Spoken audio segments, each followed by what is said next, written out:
Pues, buenas noches, hermanos. Vamos a comenzar. Eh, Me imagino que algunos más se van a unir todavía. Hay varios más inscritos, así que me imagino que por ahí van a aparecer. Les voy a invitar a hacer una oración. Vamos a encomendarnos en las manos del Señor para que Él nos dirija y nos bendiga también en lo que vamos a estar haciendo. Vamos a orar. Nuestro Dios bendito, te damos gracias, Señor, en esta noche por la oportunidad que tenemos de abrir tu palabra, de aprender de ella, Señor. Y gracias también por el privilegio que nos das, no solo de tenerla, sino estudiarla y en algunas ocasiones también poder compartirla, Señor, con otras personas. Lo único que queremos, que anhelamos, Señor, es poder servirte bien, hacer lo mejor que esté en nosotros, Señor, de acuerdo a nuestras capacidades para poder presentar tu palabra de la manera debida. Jamás, Señor, quisiéramos decir o interpretar algo en tu palabra que no es lo que tú quisiste decir. Y sabemos que podemos cometer errores, Señor, pero también entendemos que podemos aprender. Si nos esforzamos, si estudiamos, Señor, si permitimos a tu Santo Espíritu que nos dirija, seguramente, Señor, vamos a encontrar lo correcto todo el tiempo. Te pedimos pues que nos bendigas, que nos ayudes y que este tiempo sea un tiempo de bendición, un tiempo en el cual podamos compartir, podamos aprender los unos de los otros, podamos, Señor, tener la oportunidad de expandir un poco también nuestro conocimiento. Gracias, Señor, por todo. Nos encomendamos en el nombre de nuestro Señor Jesús. Amén. Amén. Pues bienvenidos todos, hermanos. Tenemos 22, creo que por ahí aparecerán algunos más todavía. Y para quienes, si hay alguien que no me conoce, porque sí se anotaron algunas personas que no conozco, mi nombre es Jorge Orellana y participo en las iglesias, en las asambleas cristianas de aquí de California, del sur de California, en el condado de Los Ángeles. Y es un gusto poder compartir un poco de lo que hemos aprendido a través de la vida, a través de los estudios también, que estoy seguro puede servir para para todo aquel que quiera aprender realmente. El curso está diseñado para que podamos aprender juntos, es decir, no está diseñado a un nivel alto, sino más bien está diseñado para que todos, sin importar realmente el nivel académico que tenga o el conocimiento avanzado o limitado que tenga de la palabra, pues que este curso esperamos le pueda servir para que pueda aprender, ampliar. Obviamente, entre más conozca usted de la palabra, pues más fácil se le va a hacer, más va a aprender, obviamente, pero creo que todos podemos aprender de este curso. Así que si tiene alguna pregunta, solo abra su micrófono y hábleme, porque pues obviamente no puedo ver a todos en la pantalla. Voy a estar compartiendo la imagen que ustedes tienen al frente, entonces no voy a poder verles. Si alguien me hace señas o levanta la mano, lo más probable es que no le vea. Entonces, si quiere hacer una pregunta, con mucho gusto estamos para ello, ¿no? Usted solamente abra su micrófono y dígame algo, ¿no? Para llamar la atención, y entonces podemos darle el tiempo para que haga su pregunta. Si le pido un momentito cuando estoy hablando y usted pide el tiempo para hacer la pregunta, tal vez yo le haga esta seña un momentito, tal vez para terminar la idea que estemos viendo, ¿no? Y al terminar, entonces ya damos chance para que pueda haber preguntas. Obviamente, me gustaría que usted intervenga. Vamos a hacer varios, entonces obviamente no va a haber tiempo para que todos participen, pero quisiéramos por lo menos que algunos cuantos ahí, cuando tengan una pregunta interesante, pues la puedan hacer. Así que el tiempo está listo, ¿no? Estamos en tiempo para comenzar.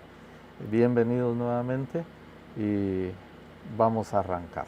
Así que apriétese el cinturón, tome su lapicero, su lápiz, lo que usted quiera para tomar nota, y vamos a aprender de esta materia que para mí en lo particular, déjeme decirle, es una de las materias más interesantes, y es tan interesante para mí porque pienso que es una de las materias más importantes para un cristiano, el poder conocer cómo entender la palabra del Señor.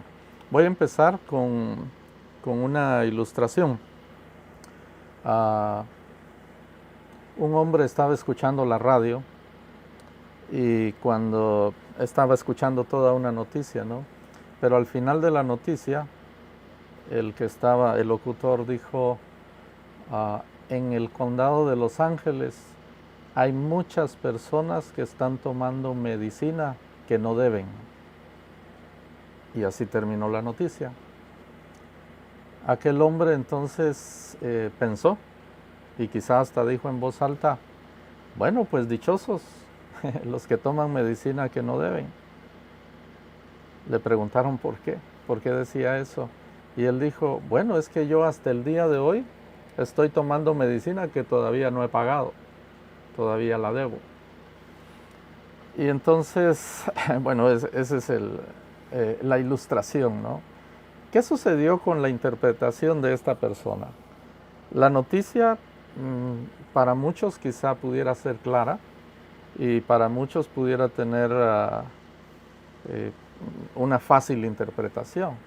Sin embargo, si usted se da cuenta, cada vez que nosotros escuchamos algo, necesitamos interpretar. Y eso es hermenéutica. Es decir, necesitamos darle el sentido correcto a las palabras. Este hombre pensó, obviamente, que la noticia se refería a personas que tomaban medicinas que ya la habían pagado. Eso fue lo que él entendió en la noticia. Pero realmente, si analizamos lo que se está diciendo, si hubiéramos tenido más contexto en lo que nos estaban diciendo, muy probablemente hubiéramos entendido fácilmente que el que está dando la noticia está diciendo que hay personas que están tomando medicina indebida. Es decir, no debería estarla tomando. Eso es lo que quiere decir. ¿Cómo conocemos la diferencia? Es decir, ¿qué hago yo para entender? Bueno, lo que hago normalmente, si estoy hablando con una persona, pues yo le pregunto. Yo interactúo con la persona. A veces nos dicen a nosotros algo y quizá usted dice, ¿pero qué quieres decir? ¿Qué fue lo que hicimos ahí? Lo que hicimos solo fue interactuar con esa persona. La tenemos enfrente y le preguntamos, ¿qué quieres decir con eso? Y entonces la persona nos explica, nos puede dar una corta o una larga explicación de lo que está diciendo. Y entonces nosotros ya tomamos la idea correcta. Entonces, cuando nosotros preguntamos, lo que queremos hacer es interpretar correctamente. Eso es hermenéutica. Obviamente, si estamos con la persona enfrente es mucho más fácil.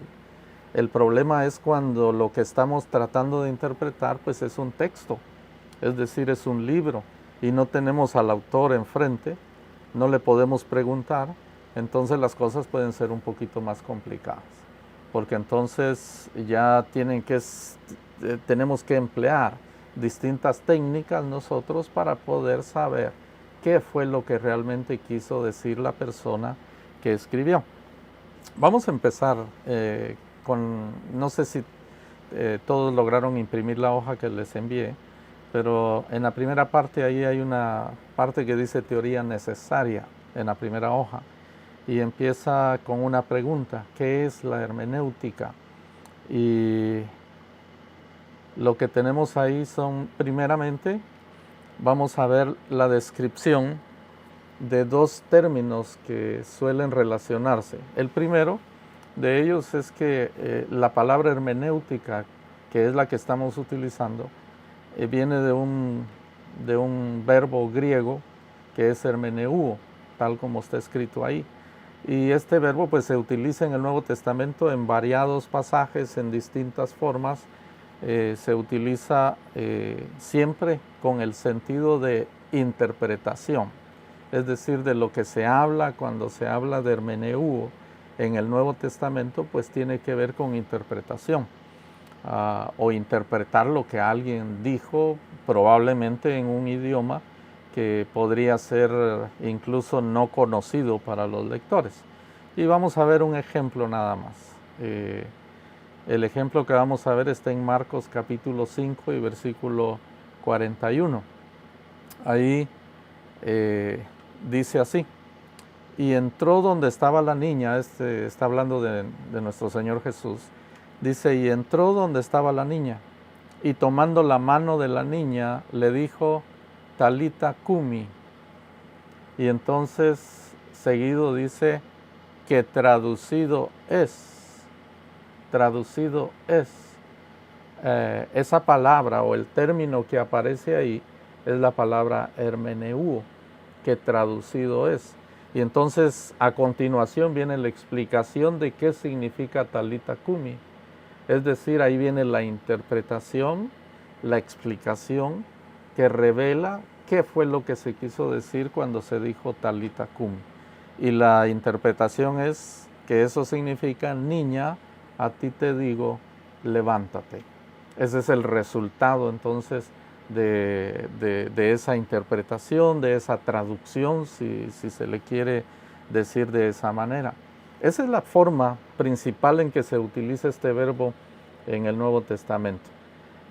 Otro término relacionado a la hermenéutica, y quizá usted lo va a conocer también o lo ha escuchado por ahí, es la palabra exégesis, que también viene del Nuevo Testamento. Y la palabra exégesis también tiene que ver con interpretar, tiene que ver con interpretación. Y le pongo un ejemplo, usted lo tiene en la hoja, que es Juan capítulo 1 y versículo 18. Ahí dice, a Dios nadie le vio jamás. Y entonces dice, el unigénito Hijo que está en el seno del Padre, Él le ha dado a conocer. Cuando dice ahí que Él, nuestro Señor Jesús, ha dado a conocer al Padre a quien nadie ha visto jamás, esa palabra ha dado a conocer es la palabra, o proviene, es una forma del verbo exégesis. ¿Qué significa exégesis? Probablemente lo vamos a estar usando y por eso me interesa que lo escuche, ¿no? Que lo conozca. La primera parte es la palabra ex, que es exactamente lo mismo que nosotros usamos para decir extraer. Es esa primera parte de extraer. Y cuando hablamos de exégesis, se está hablando precisamente de extraer el significado, es decir, el sentido de una frase, de una palabra, de una oración o de un texto. Entonces, tanto la palabra hermenéutica como la palabra exégesis tienen que ver con interpretación, tienen que ver con darle el significado correcto a algo. Hay una pequeña diferencia que se hacía antes entre hermenéutica y exégesis. Posteriormente, en otra clase, vamos a hablar un poco de esa diferencia, pero realmente hoy en día casi son términos sinónimos, ¿no? O sea, se refieren a lo mismo. Ok. Seguidamente miremos un concepto. ¿Qué significa hermenéutica? Pues hay un concepto que nos va a ayudar y no es nada difícil. Hermenéutica, dice ahí, es la disciplina que se encarga de encontrar el correcto significado de un texto bíblico. Solo explico esto. La hermenéutica no es una ciencia cristiana propiamente. Es decir, no se aplica solo al texto bíblico. La hermenéutica es una ciencia, una disciplina que se aplica a todo texto. Es decir, todo libro que usted lo quiera interpretar debería cumplir con estas normas de la hermenéutica. Usted sabrá que hay muchos libros antiguos que son muy difíciles de entender, especialmente si están escritos en otro idioma, por ejemplo. Entonces hay que entenderlos, pero para entenderlos hay que utilizar ciertas técnicas y esas técnicas las provee precisamente esta ciencia que es la hermenéutica. Entonces, ¿cómo lo hace? ¿Cómo hace la hermenéutica para encontrar el correcto significado? Pues lo que va a hacer es proveernos las herramientas para que nosotros podamos hacer la investigación, podamos investigar, y entonces cuando utilicemos las técnicas que nos dé, las reglas que nos dé, a través de esa investigación vamos a llegar a conclusiones. Es decir, vamos a aprender y vamos a decir, oh, esto significa esto y esto. Cuando hablamos de hermenéutica, se dice que es una ciencia, pero también se dice que es un arte. Es una ciencia porque está basada en reglas, en métodos establecidos, ¿no?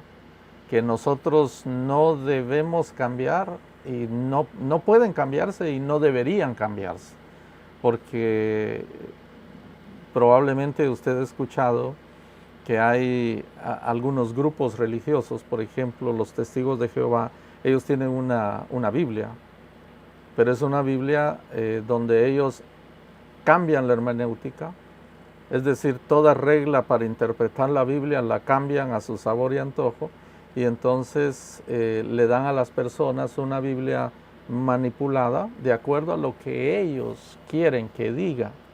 Eso no es hermenéutica. La hermenéutica tiene que aplicarse correctamente para que nos pueda dar el significado correcto de lo que un texto dice. Entonces, aplica métodos, aplica reglas, y por eso se dice que es una ciencia. Pero por otro lado también es un arte. ¿En qué sentido? Pues como cualquier otro arte, la hermenéutica es el resultado final de lo que una persona aplica. Y entonces lo que esa persona obtenga a través de la hermenéutica depende de su habilidad para utilizar las herramientas. Yo le puse ahí como un dibujo, una ilustración, le puse a un carpintero, y le pongo el ejemplo. A mí me gusta la carpintería, pero no soy carpintero. Y entonces comienzo y todo el tiempo quiero andar comprando, mi esposa me regaña a veces, ¿no? Quiero andar comprando herramienta para hacer carpintería, me gusta trabajar en madera. Y entonces tengo varias herramientas de carpintería. Ahora, ¿el hecho de tener las herramientas me hace un carpintero? No. Yo puedo tener las herramientas, pero aún no soy un carpintero. Para yo convertirme en un carpintero, tengo que tomar la habilidad de un carpintero. Y para eso yo voy a tener que practicar y practicar y practicar mucho para yo poder utilizar las herramientas correctamente y entonces desarrollar de esa manera la actividad. Y por eso es que decimos que es un arte. La hermenéutica es un arte, porque una persona puede aprenderse las reglas que nosotros vamos a estar viendo, pero si usted no las aplica constantemente, es decir, usted solo lee la Biblia de vez en cuando, o vamos a decir, solo lo aplica cuando le toca dar un mensaje, y tal vez le toca dar un mensaje cada mes o cada semana, pues entonces va a aplicar las reglas muy pocas veces en su vida. Estas reglas tenemos que aprender a hacerlas nuestras, es decir, como que las tenemos todo el tiempo en la mano, cada vez que leemos la palabra, cada vez que estudiamos la palabra, aunque no sea para predicar, aunque no sea para enseñar, sino sea el estudio personal, ahí yo debo tener todas estas herramientas para yo poder entender correctamente lo que dice la palabra. Y entre más las utilice, más fácil va a ser entender la palabra. Es por eso que muchas veces las personas, los hermanos en las iglesias, muchas veces dicen, pues es que no entiendo la Biblia. No entiendo la Biblia. La leo, pero no entiendo. Y entonces lo que yo le diría es, tiene que practicar. entre más, entre más tenga conocimiento, entre más practique la lectura de la palabra, cada vez se va a ir haciendo más y más fácil. Y si usted conoce ciertas normas, ciertas cosas que le ayuden a entender la palabra, cada vez que usted la lea, usted va a poner en práctica eso y se va a convertir en un hermeneuta, es decir, en una persona que va a empezar a interpretar la Biblia de una manera correcta. Entonces, es una ciencia, sí, porque tiene leyes, métodos que debemos seguir, pero también es un arte, ¿por qué? Porque hay que practicarlo. Los que fueron a las Olimpiadas ahorita son especialistas, vamos a decir, en su disciplina, en lo que hacen, en correr, en saltar, en nadar, en lo que sea, pero no fueron o no los designaron para ir ahí un día antes. No, esas son personas a las que tuvieron que practicar por muchos años, por lo menos durante 4 años. Han estado practicando, practicando algunos de ellos toda su vida. Y entonces uno los ve como especialistas, sí son especialistas, pero ha tomado tiempo. Les ha costado sudor y lágrimas.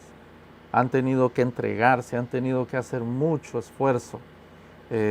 Han tenido que poner de su parte para que las cosas se dieran como se les están dando ahora, y algunos de ellos ganan una medalla de oro, ¿no? Nosotros pues no andamos aquí por la medalla, ¿no? No ese es el objetivo, pero sí queremos hacerlo bien, porque lo que estamos estudiando es la palabra del Señor. Y si queremos hacerlo bien, entonces vamos a tener que dedicarle tiempo, vamos a tener que esforzarnos. No va a bastar con que usted una vez al mes que va a predicar empiece a practicar y hacerlo, no. Practique seguido, practique aunque sea un ratito, aunque sea un poco, todos los días, para que usted adquiera la habilidad de poder utilizar las herramientas que la hermenéutica nos da. Ok. Vamos a hablar de las fuentes de la hermenéutica.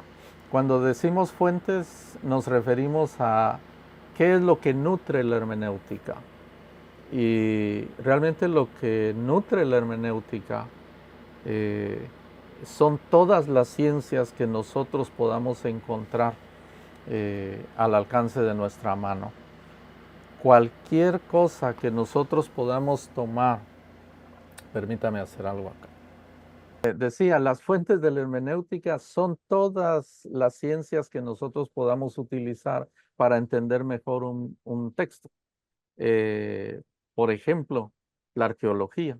La arqueología sirve mucho para entender muchos versículos en la Biblia. La historia nos va a servir mucho también.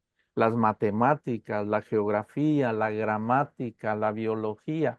Si usted es un médico, si usted es un abogado, si usted tiene conocimiento de alguna de estas materias, poco o mucho, o se puede aprovechar de ellas, porque no tiene que ser un médico para saber de ciencias, de medicina. Eh, Podemos leer, podemos tener libros, podemos tener diferentes fuentes que nos ayuden a comprender los textos. Obviamente, entre más conocimiento tengo o entre más recursos tengo a la mano, pues mejor va a ser para mí. Yo voy a poder entender mejor. Si simplemente digo, no, yo solo voy a leer la Biblia y no me interesa la historia, por ejemplo, me voy a topar con que no voy a entender ciertas cosas. Por ejemplo, la primera carta de Pedro, se me viene a la mente ahorita. La primera carta de Pedro habla del sufrimiento, habla a los hermanos, les dice que estén firmes, le habla a los ancianos, por ejemplo, Pedro, y les dice que cuiden el rebaño que Dios les ha dado. Eh, Cuando uno lee o aprende acerca de ese pasaje y nota el contexto, es decir, el trasfondo, lo que estaba sucediendo en ese entonces, vemos lo que había sucedido con Nerón, por ejemplo, cómo Nerón había no solo incendiado la ciudad de Roma y le había culpado a los cristianos, sino que había hecho eso precisamente para poder perseguir a los cristianos. Y entonces cuando Pedro les dice estas palabras, todo eso está sucediendo, los problemas están llegando a donde ellos están, y entonces es donde Pedro les dice cosas como no tengan pena, echen toda su ansiedad sobre el Señor, porque Él tiene cuidado de vosotros. Cuando nosotros conocemos lo que hay alrededor, todo cobra un significado más profundo. Si nosotros simplemente decimos, con lo que sé nada más, no importa si no sé nada más, yo solo leo la Biblia y ya no hago mis anotaciones de lo que yo entiendo, está bien, ¿sí? Está bien para cierto nivel, pero va a desaprovechar el poder profundizar en algún texto. Y es por eso que todas las ciencias nos pueden ayudar, todas las ciencias que nosotros podamos conocer. Propósito de la hermenéutica. El propósito de la hermenéutica es ayudar a la persona que esté estudiando, que está interpretando, ayudarle a encontrar el sentido original del versículo. Cuando digo el sentido original del versículo, tiene que ver con qué significó para las personas a las cuales el Señor les dijo tal cosa en el momento en que fue escrito. ¿Qué significó para ellos? Y usted va a decir, no, pero es que yo leo la Biblia para ver qué significa para mí. Sí, pero ese es otro paso. Para yo poder entender qué me dice el Señor a mí, primero tengo que interpretar correctamente y eso significa poder entender qué fue lo que quiso decir el Señor en ese momento, qué fue lo que le quiso decir a los corintios, qué fue lo que le quiso decir a los efesios, por qué es que Pablo les dice tal cosa, por qué es que Mateo escribe de una manera diferente de Juan. Cuando yo entiendo eso, ¿qué fue lo que quiso decir allí el Señor en ese momento? Entonces mi estudio se enriquece. Y cuando yo trate de aplicar la palabra a mi vida, voy a hacer una correcta interpretación. ¿Por qué? Pues simplemente porque estoy entendiendo lo que el versículo o lo que el pasaje dice. Pero si yo no he entendido lo que quiso decir en ese momento, simplemente voy a empezar a sacar conjeturas, voy a empezar a hacer aplicaciones a mi vida que probablemente no tengan nada que ver con el sentido original del pasaje. Y entonces es de suma importancia que nosotros entendamos qué fue lo que quiso decir el Señor. ¿Sabe por qué es tan importante? Porque el autor de la Biblia es Dios. Eso significa que el dueño del mensaje, el autor de ese mensaje, es Él. Y yo tengo que aprender a respetar lo que Él quiso decir. Usted ha escuchado sin duda algunas veces, tal vez no en iglesia, en su iglesia, pero en otro lado, o en la televisión o en la radio, tal vez ha escuchado algún mensaje y dice, wow, ¿por qué dice de eso si el pasaje no dice eso? ¿Sí? Y eso es a lo que nos lleva a una mala interpretación. Las personas suelen utilizar un pasaje y solo leen el pasaje, encuentran una palabrita ahí, esa palabra les interesa, predican sobre esa palabra, pero si uno analiza el versículo, realmente no está hablando de lo que él dice. Y entonces por eso se vuelve importante que nosotros entendamos. Porque si vamos a enseñarle, por ejemplo, a otra persona, vamos a enseñarle lo que la Biblia dice, no lo que yo quiero decir. Lo que el Señor quiere decir, eso es lo importante. Y entonces ahí es donde se desenmaraña, vamos a decir, eh, por ejemplo, toda la doctrina de la prosperidad hoy en día, ¿no? Tan movida, tan hablada, tomar versículos fuera de tono, fuera de contexto, simplemente citar lo que alguien dijo para decir lo que ese predicador quiere decir, ese es un error. Y es un error cuando lo hago para mí mismo también, donde yo agarro un versículo y, por ejemplo, yo he escuchado personas que dicen, yo todo lo puedo en Cristo que me fortalece. Ese es un buen versículo. ¿verdad que sí?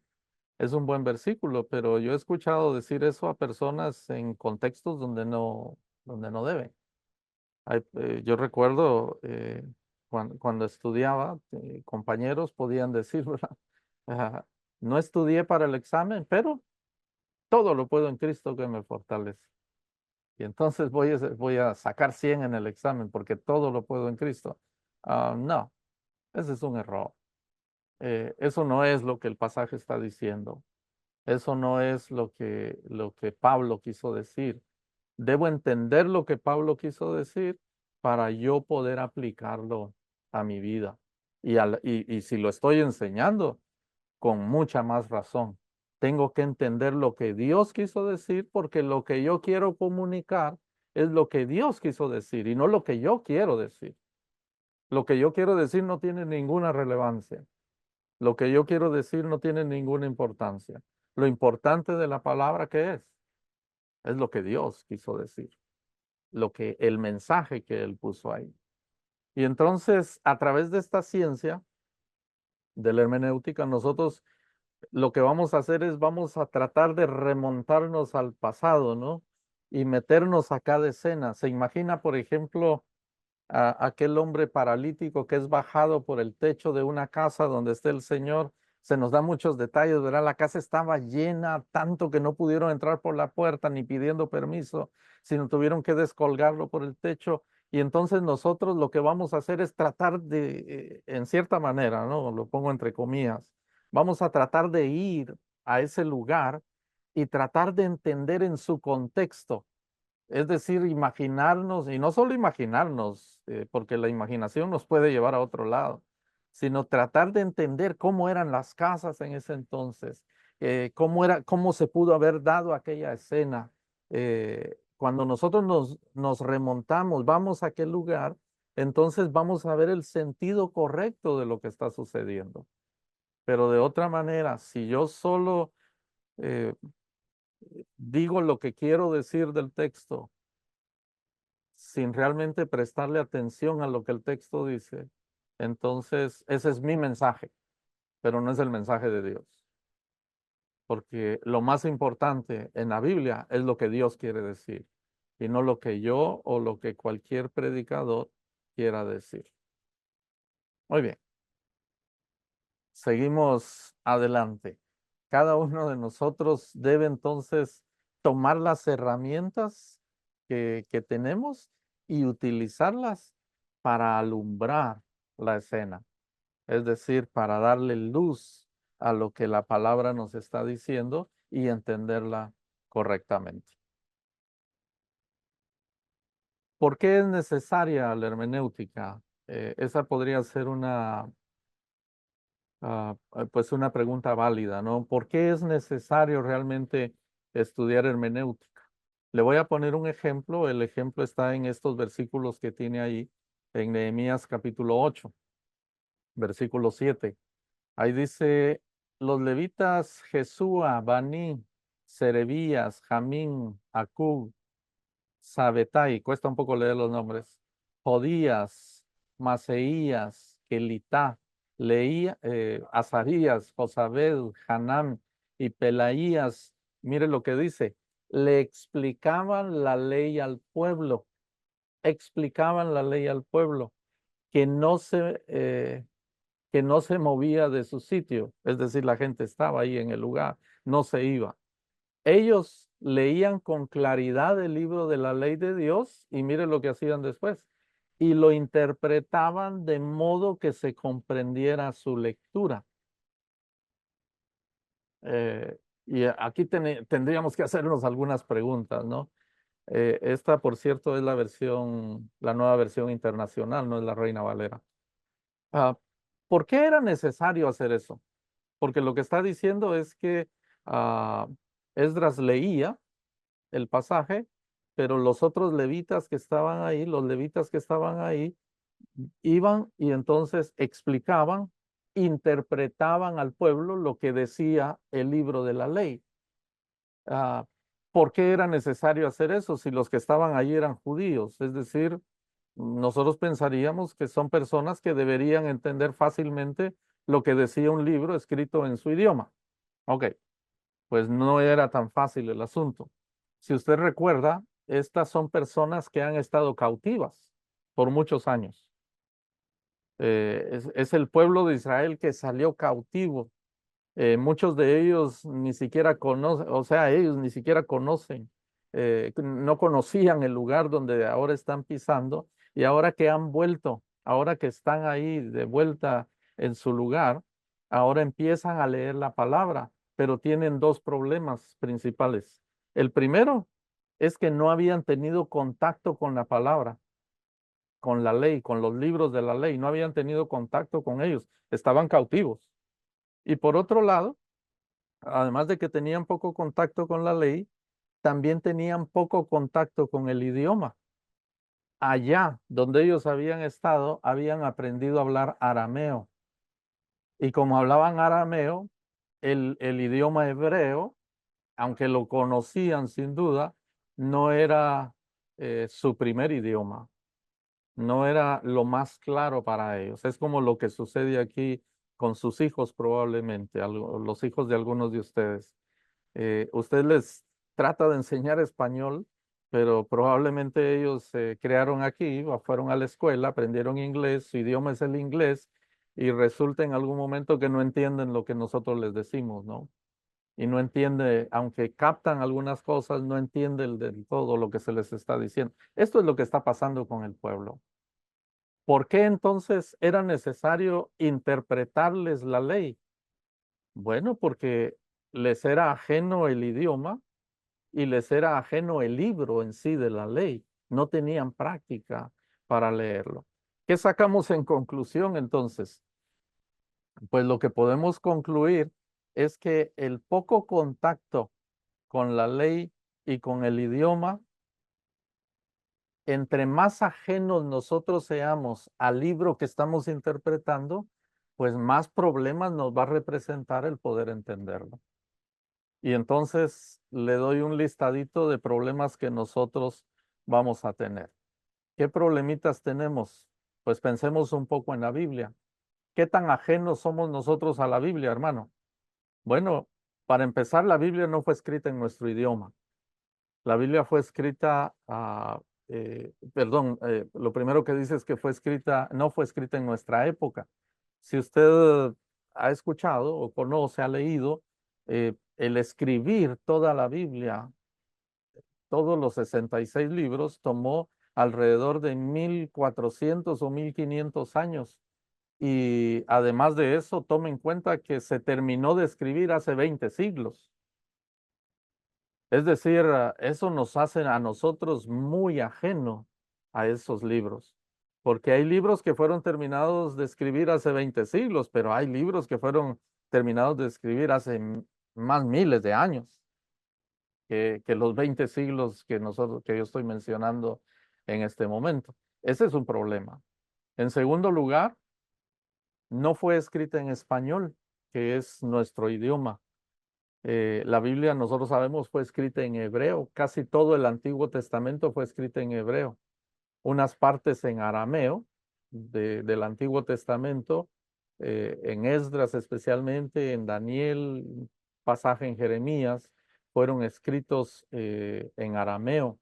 ¿Por qué? Pues porque ya mencioné que el pueblo hebreo aprendió a hablar arameo cuando estuvo cautivo, cuando estaban fuera. Entonces trajeron, aprendieron el idioma y lo tenían como parte de ellos. Y obviamente en el Nuevo Testamento, si usted recuerda, el Señor Jesús suele utilizar palabras y en los evangelios suelen utilizarse palabras como las que ya mencionamos, talita cumi, tetelestai, que mencionamos hace poco dentro de la iglesia. Eh, Son distintas palabras o frases que fueron escritas en arameo en el Nuevo Testamento. Pero el Nuevo Testamento en su mayoría, vamos a decir, todo está escrito en griego. Y unas frasecitas en el Nuevo Testamento pues aparecen en arameo también. Y yo pues no hablo arameo, no hablo griego, no hablo hebreo. Pero entonces eso significa que tengo un problema. porque cada traducción que yo lea, cuando yo leo la Reina Valera, por ejemplo, o la Nueva Versión Internacional, o cualquier versión que usted tenga, cuando usted la lee, lo que está leyendo es una traducción que viene de otros idiomas. Y cada traductor puede hacer cosas distintas. El domingo tuvimos un traductor en la iglesia y el que estaba hablando usó expresiones idiomáticas propias del país de donde él venía. Y entonces el traductor se vio en problemas, ¿no? Se vio en problemas porque, ¿cómo traduzco eso? Es difícil traducir a veces esas cosas, esos dichos que nosotros solemos tener. Pues si nosotros tenemos un libro escrito en 3 idiomas de los cuales no hablamos ni no conocemos ninguno, obviamente vamos a tener que estudiar para entender lo que se quiso decir en un pasaje. Nos representa un problema. Otra razón, fue escrita por diferentes personas, no fue solo un escritor. Hay más de 40 escritores que tomaron parte en la escritura de la palabra. Y por último, fue escrita en medio de variadas culturas, costumbres, etcétera, gente en cautiverio, gente libre, personas en el desierto, personas en un palacio, en culturas completamente diferentes, lugares completamente diferentes, etcétera. Y entonces todo eso hace que entender lo que se nos dice, pues no sea tan sencillo. Si usted ha dicho no entiendo tan fácilmente la Biblia, pues tiene razón. Y por eso es que decimos requiere esfuerzo el poder entender la palabra. Considerando entonces lo anterior, se hace muy difícil que un lector de la Biblia del siglo XXI, como nosotros, entienda correctamente qué significa un texto bíblico. Si no hace uso de la hermenéutica, lo más probable es que cometa errores. ¿Por qué? Porque va a empezar a entender la Biblia como si le estuviera, como si lo hubieran hecho ayer, ¿no? Como si Pablo hubiera escrito ayer. Y voy a aplicar las palabras con el sentido que tengo yo el día de hoy, sin entender lo que se quiso decir, perdón, en su contexto. Es necesario entonces aprender un poco de hermenéutica. A continuación quisiera hacer algo que espero nos lleve a hacer algo un poco práctico el día de hoy. Eh, y solo vamos a ver en términos generales algo importante. Se conoce como el método inductivo del estudio de la palabra y me imagino que la mayoría de ustedes han escuchado de él. Hay 3 pasos para estudiar la palabra en este método y son observación, interpretación y aplicación. Son solo 3. Si usted quiere, repítalo conmigo, trate de que se le queden. Observación, interpretación y aplicación. Son 3 pasos fundamentales, es decir, esto es lo básico. Cuando usted llega a una empresa y empieza a trabajar, el primer día le dan una iniciación, ¿no? Y le dicen, tienes que saber esto. Las cosas se ponen aquí, esto se hace aquí, etcétera. Bueno, esto es lo básico para el estudio bíblico. Y cuando digo lo básico, no es porque no sea importante, no. Esto es lo básico porque esto va a ser el cimiento de todo el estudio bíblico. Así que es bien importante entenderlo. Si usted se da cuenta, está la observación. ¿Qué hacemos en cada uno de esos pasos? Pues en la observación nosotros lo que tratamos de hacer es responder a una pregunta. ¿Qué dice el pasaje?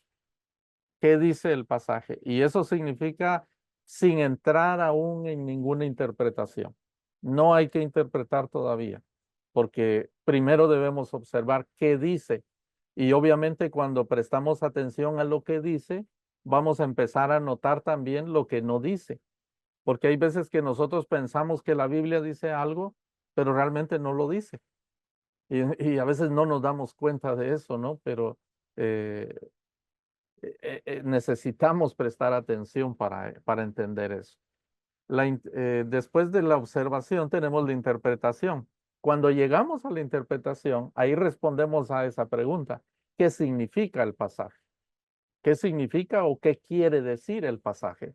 Ahí sí estamos en el momento de interpretar, en el momento de sacar conclusiones en base a lo que observamos, a lo que hemos investigado. Ahí sí sacamos ahí sí hacemos ese tipo de conclusiones. Y el último paso, pues, es la aplicación. Aplicación, pues, responde a la pregunta, ¿qué significa para mí?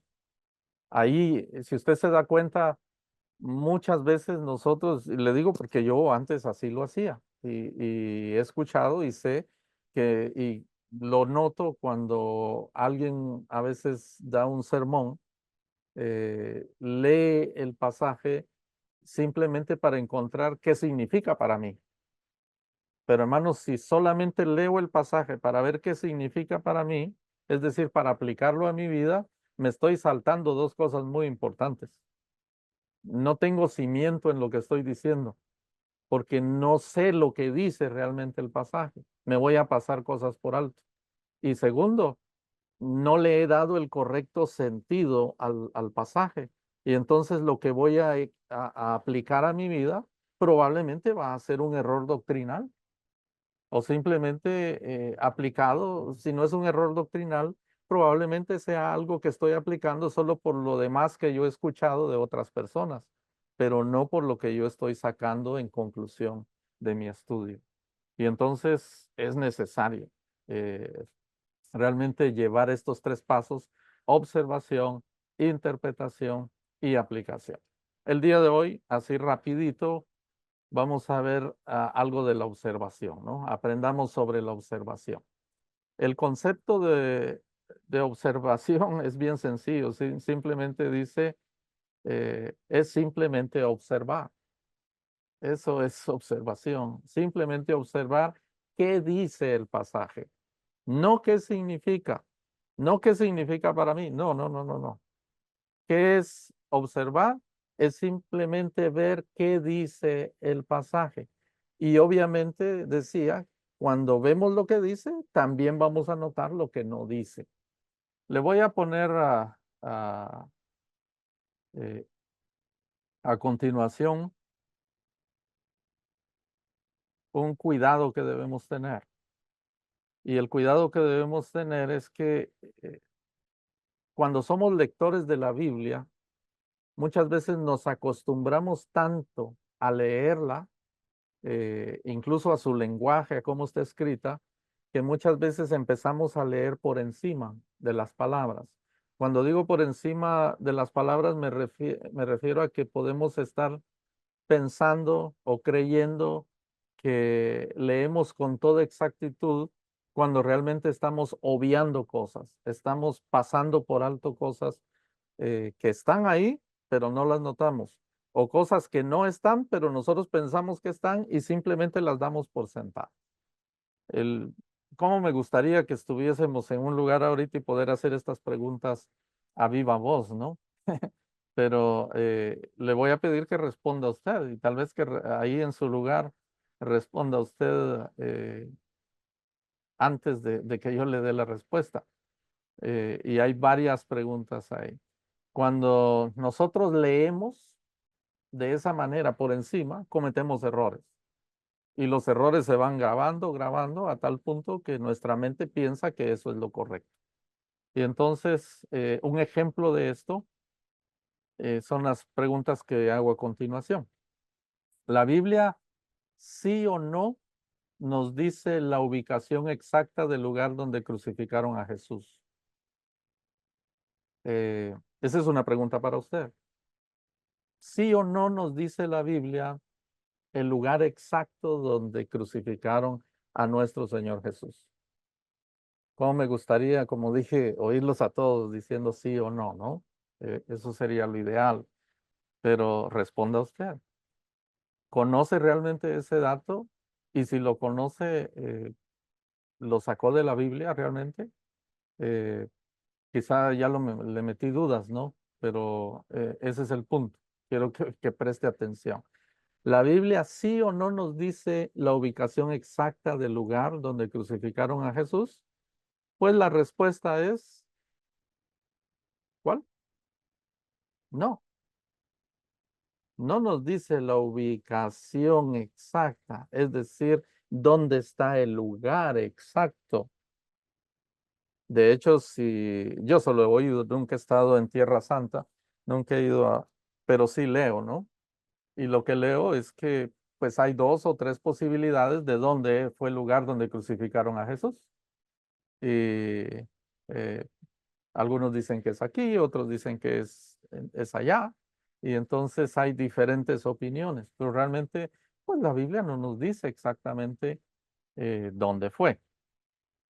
La segunda pregunta dice, sí o no nos dice que se llamaba Gólgota el lugar. La Biblia dice, ¿qué tal si hace así por lo menos?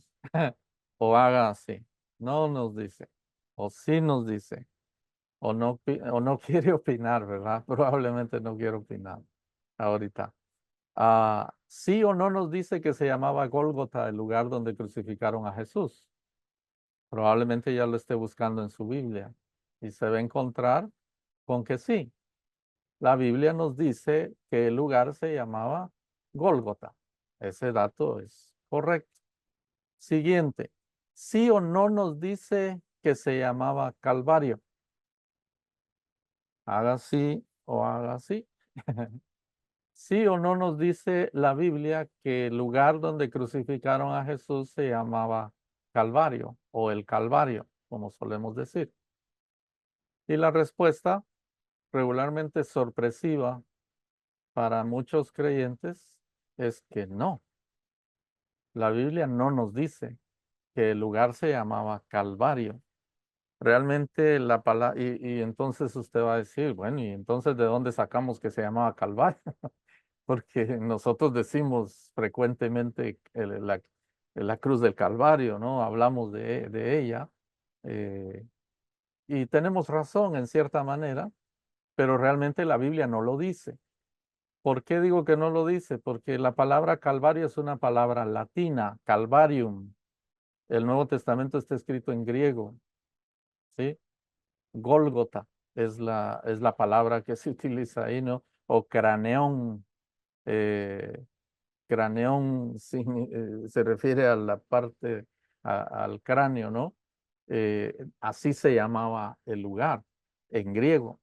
Pero cuando hablamos de latín, la traducción que se hizo en una Biblia latina muy famosa y muy conocida en la antigüedad era la palabra Calvarium.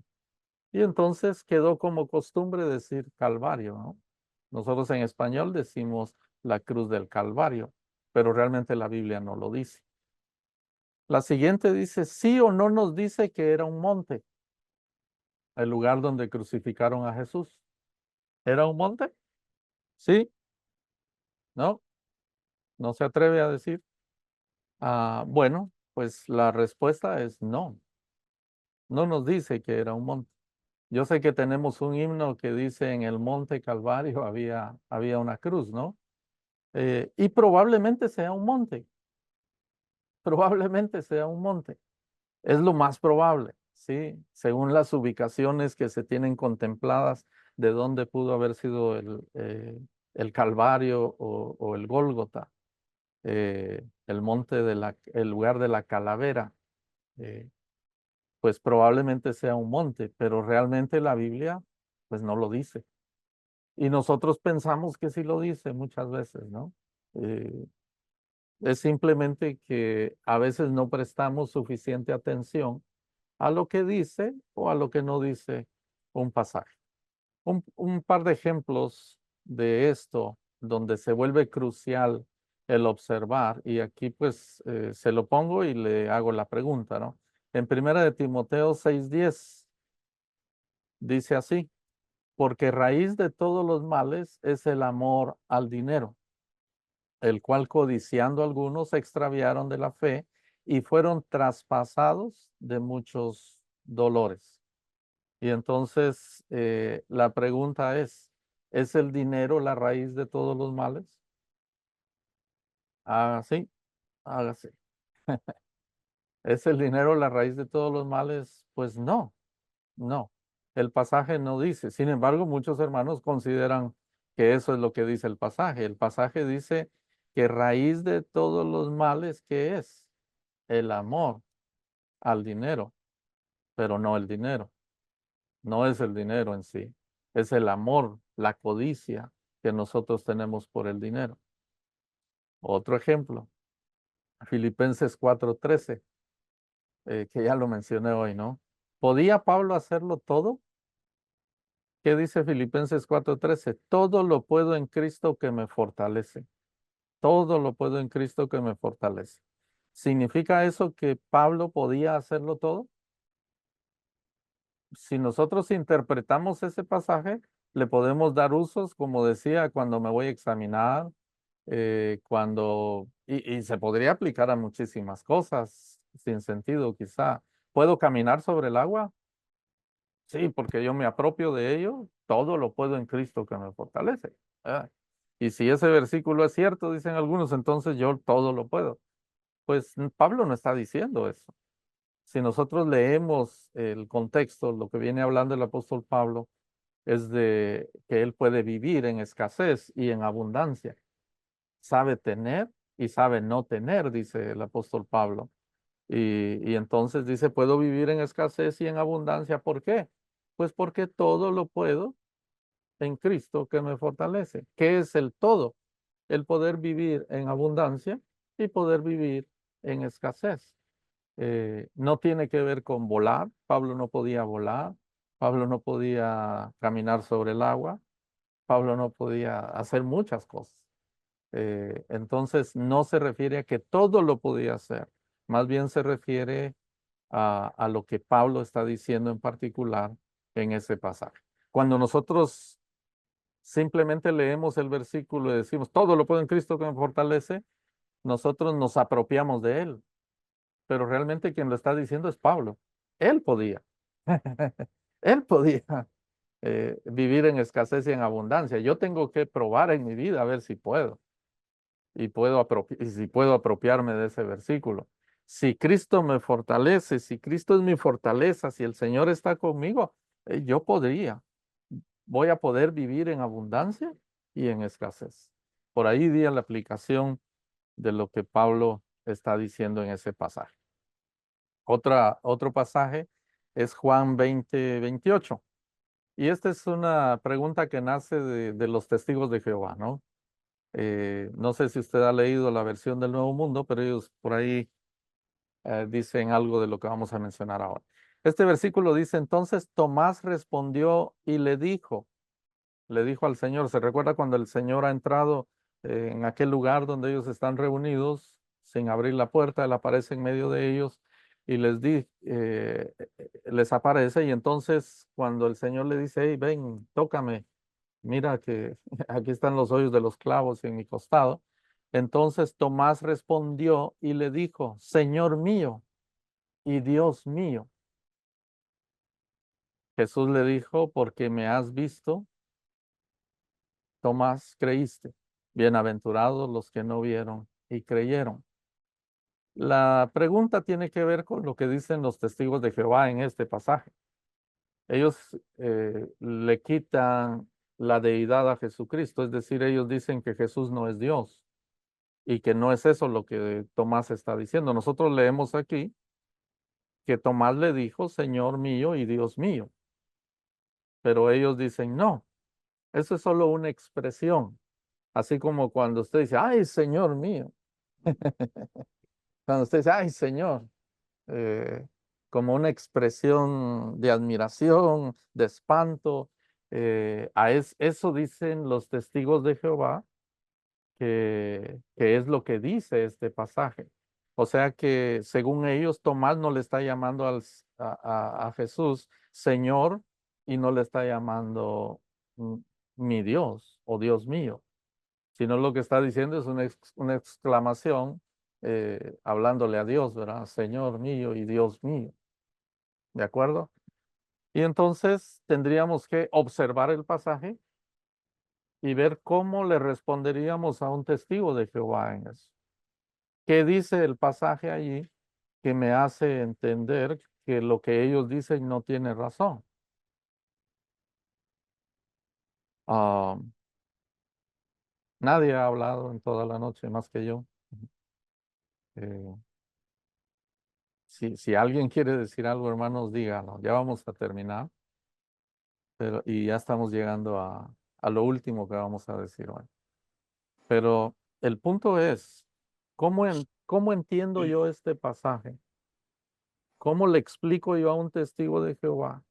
¿Qué me prueba en este pasaje en base a lo que observo? Porque puedo estudiar y hacer interpretación, pero en base a lo que observo, ¿hay algo que yo puedo observar aquí que me dice que ellos no tienen razón?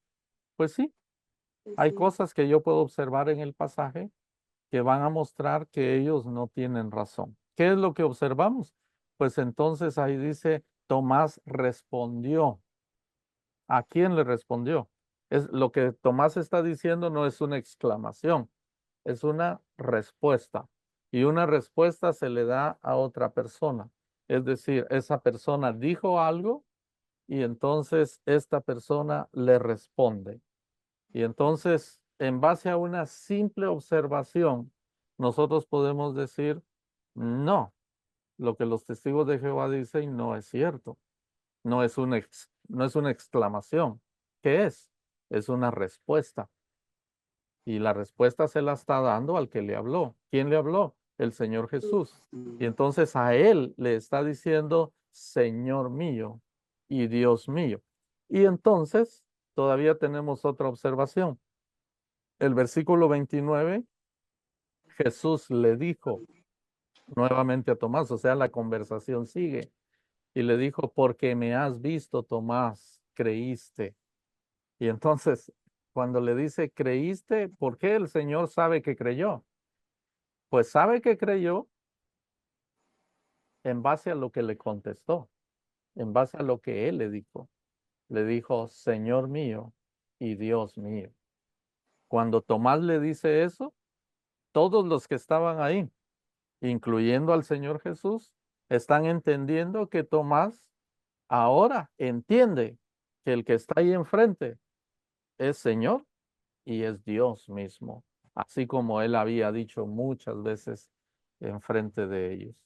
Y entonces, si observamos, realmente no hemos hecho mayor cosa más que observar lo que dice el pasaje en sí. No tenemos tiempo ya para hacer lo que viene a continuación, pero le voy a decir lo que va a hacer. Le voy a dejar una tarea para la otra semana. Usted va a leer este pasaje en Mateo capítulo 9, versículos del 9 al 13. Lo va a leer y en base a ese pasaje, yo le voy a pedir que lo haga de esta manera y no se haga trampa. A mí no me puede hacer trampa porque eh, yo no voy a estar ahí, ni siquiera le voy a preguntar si lo hizo o no lo hizo. Esta es una trampa que se puede hacer usted solo. ¿A qué me refiero? No se haga trampa en base a lo que le voy a decir. Lea el pasaje 3 veces ahí en casa. Léalo. Preste toda la atención que pueda. ¿De acuerdo? Y una vez que lo haya leído 3 veces, ya no vuelva a él, porque este va a ser el ejercicio. Lo que yo quiero es que usted despierte su mente un poco en el pasaje, trate de prestarle atención a todas las palabras, no se salte ninguna, es decir, lea, por ejemplo, yo lo leería así, pasando Jesús de allí, vio a un hombre llamado Mateo. Incluso a veces a mí hasta me sirve hacer ademanes, ¿no? Vio a un hombre llamado Mateo, que estaba sentado, etcétera. ¿Qué es lo que yo quiero? Que note cada palabra que hay ahí. Léalo 3 veces. Usted dirá, pero qué exagerado, 3 veces. Sí, léalo 3 veces. Y después de que haya leído 3 veces, responda las preguntas que están ahí. Ponga en la línea que está ahí, ponga una F si es falso lo que dice ahí. No son preguntas realmente, son afirmaciones, ¿no? Entonces, usted ponga si esa afirmación es verdadera, ponga una B. Y si usted considera que es falso, pues ponga una F y responda eso. ¿Qué quiero que haga? Cuando lo haya hecho, tiene toda la semana para hacer. Aunque yo le voy a mandar otra tareita por ahí en la semana. Eh, Hágalo despacio, a su ritmo, como usted quiera. Y cuando lo haya llenado, sin hacer correcciones, sin volver al pasaje, porque ya le dije, solo lo lee 3 veces y escóndase la Biblia. No se haga trampa, ¿de acuerdo? No vaya a empezar a hojear ahí otra vez el pasaje. No, no, no. Deje su Biblia, ajá, y entonces llene estas líneas. Ponga verdadero, falso, verdadero, verdadero, falso. Usted ponga lo que usted considere, sin volver al pasaje. ¿De acuerdo? Cuando lo termine, en ese mismo momento, tómele una foto y mándemela. ¿Sí? Mande, mándeme la foto de sus respuestas. Si usted no logró imprimir sus hojas, puede hacerlo digitalmente. Hay aplicaciones para hacerlo digital, me lo puede mandar digital también. Y si no, solo haga las linitas en una hoja. No tiene que copiar todas las palabras, solo haga las que son 12 linitas y usted ponga ahí falso, verdadero, falso, falso, en base a lo que usted tiene acá. Y no tiene que escribir el resto. Solo quiero ver las respuestas que usted ponga en ese pasaje. ¿De acuerdo? Muy bien. Y me lo manda. ¿Cuándo me lo manda? En cuanto lo tenga. Tiene toda la semana para hacer. Hermano, yo nunca lo recibí, perdón. Nunca lo recibió. No, tengo una confusión que algunos mensajes que yo le he mandado me aparecen en otro lado. No estamos en la misma página. En algún momento mis mensajes van de un número, porque cuando trato de responderle me sale que es un número inválido. Entonces yo no tengo el outline que usted se suponía me iba a mandar. ¿Cuál Si me es hiciera su, un favor. cuál es su nombre, hermano? Cori Velázquez. Cori Velázquez. Tuve dificultad ahora para entrar. Primero no tenía link por lo mismo, porque me salen en diferente lado. El número que yo tengo es 818-620-0293. Correcto. Le mandé el link aquí al teléfono. Sí me lo mandó, hermano, pero Aquí. cuando yo le respondí con mi email address, entonces me sale que es un error, que hay un inválido ahí, un número inválido. ¿Sí le llegó a su correo el link? Me llegó el link en el mensaje regular, por Ujú. eso que ni siquiera sabía a qué horas era la reunión, hermano, pero tengo como 2 líneas abiertas, entonces en ninguna de las 2 recibí yo el outline. Ok. Yo se lo reenvío. Y Por favor. cualquier otro que no lo tenga, cualquier otra persona que no lo tenga, mándemelo. Mándeme un mensajito, por favor, un texto. Y yo con mucho gusto se lo reenvío. Eh, Fue un poco difícil en algunos casos. De hecho, estoy viendo ahorita, yo me puse a dar la clase y ya no tuve chance de ver mensajes y estoy viendo que algunos estaban preguntando por el link. Yo mandé el link por todos los medios que pude. A los que tengo WhatsApp o que tenían WhatsApp, se los mandé en WhatsApp. Les mandé un mensaje de texto a los que no tenían WhatsApp. Lo mandé a los correos, a los emails de las personas que me enviaron un email. Lo mandé. eh, si hubo alguna confusión, escríbame y explíqueme lo que sucedió y con mucho gusto hacemos la corrección ahí. Otra pregunta, hermano, perdón que yo Diga, esté monopolizando ahí el tiempo. ¿El link va a ser siempre el mismo o lo va a cambiar cada semana? Porque, por ejemplo, en la iglesia en Glendale, el domingo es siempre el mismo. sí. Por el momento, hermana, no podría responder esa pregunta. La razón es que la cuenta que estamos usando para el link es de hermano Julio. Entonces, depende un poco de él. Voy a platicar con él. Y si podemos usarlo cada semana, pues entonces probablemente va a ser el mismo link cada semana. Gracias. Muy bien. ¿Alguien tiene alguna pregunta de la clase?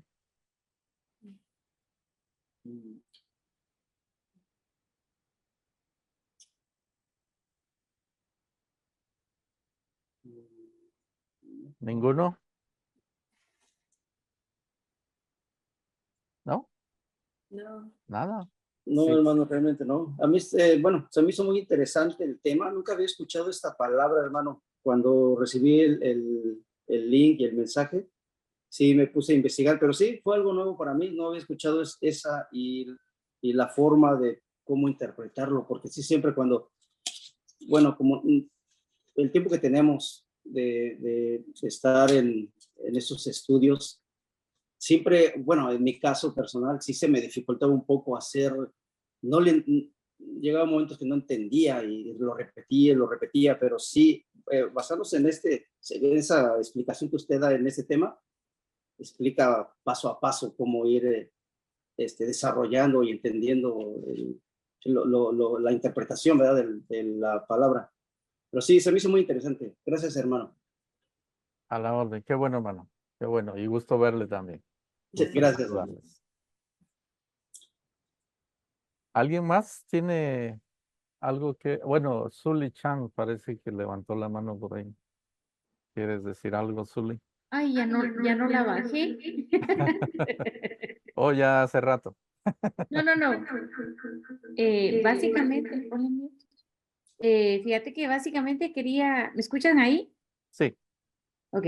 Quería comentarte, a lo mejor haciendo un grupo en WhatsApp en donde solo tú seas el administrador, donde pongas los detalles, sin dejar que todos estemos poniendo cosas para que no se pierda la esencia de lo que quieres transmitir. No sé si a lo mejor algo así pudiera funcionar. Sí. Yo, perdón. Ah, la primera intención mía fue hacer un grupo de WhatsApp. Es lo más práctico, ¿no? No Sí. sabía que en un listado, en un listado de difusión es mucho más difícil hacer ciertas cosas. Y fue el problema con el que me topé. Algunos sé que no tienen idea de qué estoy diciendo, pero la razón por la cual no hice un grupo de WhatsApp fue por una mala experiencia que tuve hace algunos años con un grupo de jóvenes. Tomé a un grupo de jóvenes bastante grande y los metí a todos en un grupo de WhatsApp y al siguiente día eran jóvenes, ¿no? Al siguiente día estaban todas las muchachas ahí quejándose de que los varones tenían el número y entonces les estaban escribiendo, los estaban llamando y ellas realmente ni los conocían algunos, ¿no? Desde ese entonces, pues no soy tan abierto a hacer un grupo. Obviamente aquí, pues hay personas más maduras, ¿no? Escríbanme, los que estén dispuestos a que los pongan en un grupo de WhatsApp, denme su aprobación. Y para mí, es mucho más sencillo. En un grupo de WhatsApp ahí podemos, en un solo momento ahí se ponen todas las cosas, ¿no? Entonces, es algo que podemos hacer. Y gracias, Zully, por la sugerencia.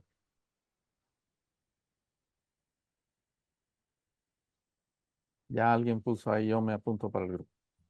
¿Alguien más quiere decir algo? Sí, porque si no, yo los suelto.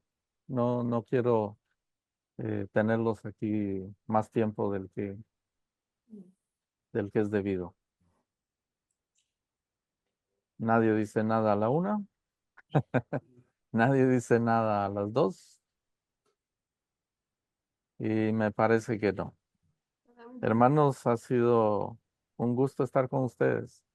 Yo espero que todos todos los que estuvieron el día de hoy estén la siguiente semana. Y si pueden convencer a alguien más de que esté, obviamente también. Inviten gente. La idea es esa, ¿no? No sé si alguien quiere decir algo, creo. ¿No? Ok. Entonces, vamos a terminar, hermanos. Muy bien. Si usted estuvo en la reunión el día de hoy, espero que nadie se haya ido todavía de los que estuvieron. Mándeme un mensajito. Dígame, hermano, yo estuve y de esa manera yo me voy a dar cuenta de quiénes estuvieron pero también me voy a dar cuenta de quienes no pudieron entrar. Y eso me va a servir muchísimo. Solo mándeme un mensajito ahí diciendo yo estuve ahí, hermano. Y eso me va a servir. Y si quiere participar en el grupo de WhatsApp, también póngame ahí. Yo estoy dispuesto. ¿Ok? Vamos a hacer una oración. Le invito a cerrar sus ojos ahí en su casa y oremos al Señor. Señor, qué privilegio es poder aprender. Hay tantas cosas que hay que saber, Señor. A veces, pues, nuestros recursos, nuestro estudio, Señor, es limitado. Nuestra preparación es limitada. Pero cuando hay la oportunidad de aprender, Señor, hay que aprovecharla. Y en esta noche por eso te agradecemos, porque todos en algún momento tenemos la oportunidad de aprender y podemos, Señor, crecer quizá no solo en conocimiento, sino incluso crecer espiritualmente y obviamente crecer también en el ministerio que cada uno de nosotros desarrolle. Quisiera pedirte, Señor, que bendigas a cada uno de los que estuvo aquí reunidos en esta plataforma. Quisiéramos pedirte, Señor, que cada uno pueda tener la satisfacción de estar aprendiendo, que nada de lo que hemos visto hoy le desanime, sino al contrario, pique su curiosidad y tenga un deseo mayor de poder aprender, Señor, en estas clases que vamos a estar recibiendo. Ponemos todo en tus manos y te suplicamos, Señor, que durante la semana nos des la sencillez para poder acercarnos a tu palabra y nos des la sabiduría también, Señor, para poder comenzar o mejorar en nuestra comprensión de lo que leemos en tu palabra. Señor, bendito sea tu nombre. Gracias por esta reunión, gracias por cada persona que se ha reunido. Nos ponemos todos en tus manos, pedimos que nos acompañes el resto de la noche y en medio de nuestras familias. Lo pedimos en el nombre de nuestro Señor Jesús. Amén. Amén. Amén. Dios les bendiga, hermanos. Gracias, hermano. Que pase buenas noches. Buenas noches a todos. Bendiciones a todos. Igualmente. Les espero la otra semana. Claro que sí. Hermanos. Dios te bendiga, Braulio. Gracias. No.